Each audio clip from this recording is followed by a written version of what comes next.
Students, I all know that we were studying chapter 3 of your geography book, and the name of chapter was population composition, third chapter. So today we are going to discuss literacy. What is literacy? Proportion of literate population of a country in an indicator of its social economic development as it reveals the standard of living. कितने proportion मतलब कितना हिस्सा लोगों का पढ़ा लिखा है किसी पॉपुलेशन में, किसी कंट्री में, ये एक इंडिकेटर होता है वहाँ की सोशल इकोनॉमिक डेवलपमेंट का, क्योंकि इससे लोगों के लिविंग स्टैंडर्ड के बारे में हमें पता चलता है. If the people are more literate, जब percentage of people literate people is more than that country, level of development will be high. If the level of if the population is illiterate, then the level of standard of living will be low. Social status of females, availability of educational facilities and policies of government. तो इसके अलावा जो proportion of literate population है उससे हमें पता चलता है कि किसी कंट्री के पास जो वहाँ के रिसोर्सेज कैसे हैं, स्टेटस ऑफ फीमेल्स कैसा है. अगर स्टेटस ऑफ लिटरेसी ज़्यादा है तो स्टेटस ऑफ फीमेल भी अच्छा होगा. अवेलेबिलिटी ऑफ एजुकेशन फैसिलिटीज़ कितनी हैं, पॉलिसीज़ ऑफ गवर्नमेंट कैसी हैं, whether the government is developing education और it's expending on education, investing on education for the people. Level of economic development is both a cause and consequence of literacy. तो level of जो economic development है वो दोनों ही हैं, एक कारण भी है और एक इफ़ेक्ट भी है लिटरेसी का. मतलब लिटरेसी से इकोनॉमिक डेवलपमेंट का लेवल हाई भी होगा और इकोनॉमिक डेवलपमेंट से लिटरेसी भी बढ़ेगी. So in India literacy rate denotes the percentage of population above 7 years of age group.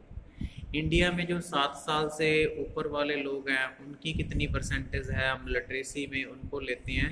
कौन लोग लिटरेट माने जाते हैं? Who is able to read, write and have the ability to arithmetic calculation with understanding.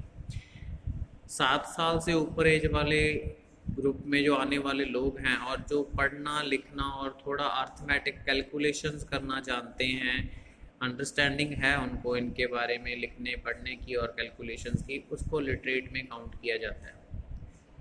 So then आता है occupational structure.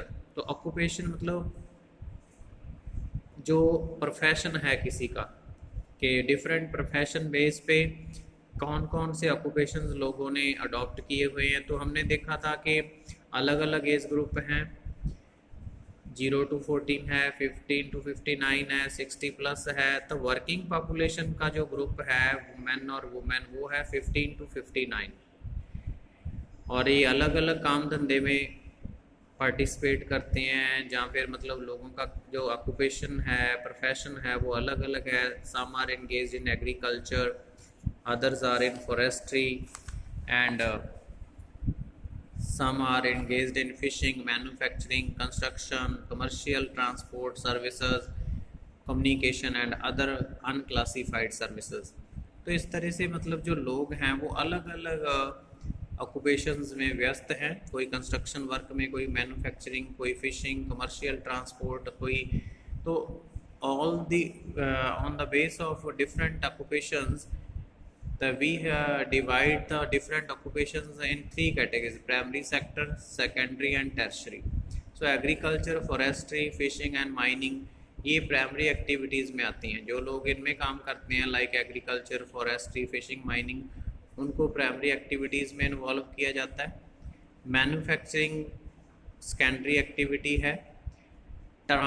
इसके अलावा जो थर्ड आ जाता है ट्रांसपोर्ट, कम्युनिकेशन, बैंकिंग वगैरह, ये सारे टर्शरी सेक्टर में आते हैं. जॉब रिलेटेड जो रिसर्च एंड डेवलपमेंट है, quaternary activities, all these are part of tertiary activities. मतलब इसको हम टर्शरी सेक्टर को हम सर्विस सेक्टर भी बोल सकते हैं.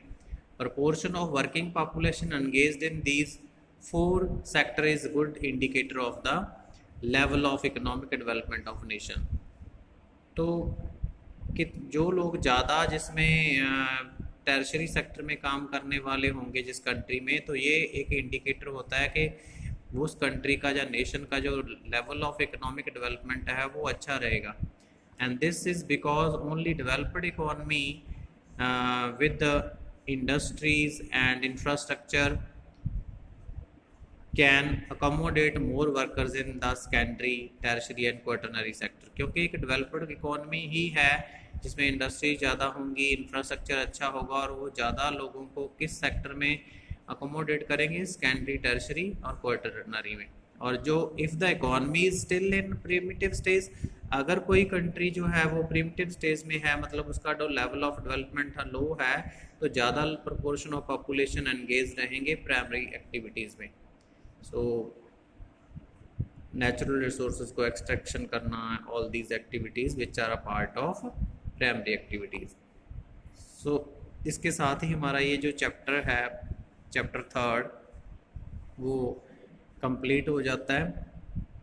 So you should revise this chapter, and moreover some NCERT questions are also there, we are going to discuss regarding them, which इसमें आगे जो option wise question दिए हैं MCQ type, so which one of the following has caused the sex ratio of United Arab Emirates to be low, तो किस वजह से जो यूनाइटेड अरब कंट्रीज़ है वहाँ पे इमिग्रेट्स है जो वो लो पॉपुलेशन उनकी है।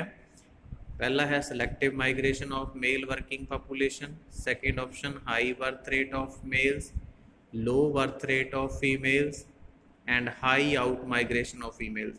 वजह है कि यहाँ से ज़्यादा जो फीमेल्स हैं वो आउट माइग्रेशन होके बाहर चले जाती हैं, तो इसलिए वहाँ पे जो है एमिरेट्स है जो वो लो है। अगला क्वेश्चन है next MCQ type, which one of the following figures represents the working age group of the population। तो हमने 3 एज ग्रुप्स के बारे में पढ़ा था, 0 to 14, 15 to 59। तो वर्किंग पॉपुलेशन जो है वो 15 to 59 आती है और 60 प्लस आ जाते हैं, वो एजिंग पॉपुलेशन है।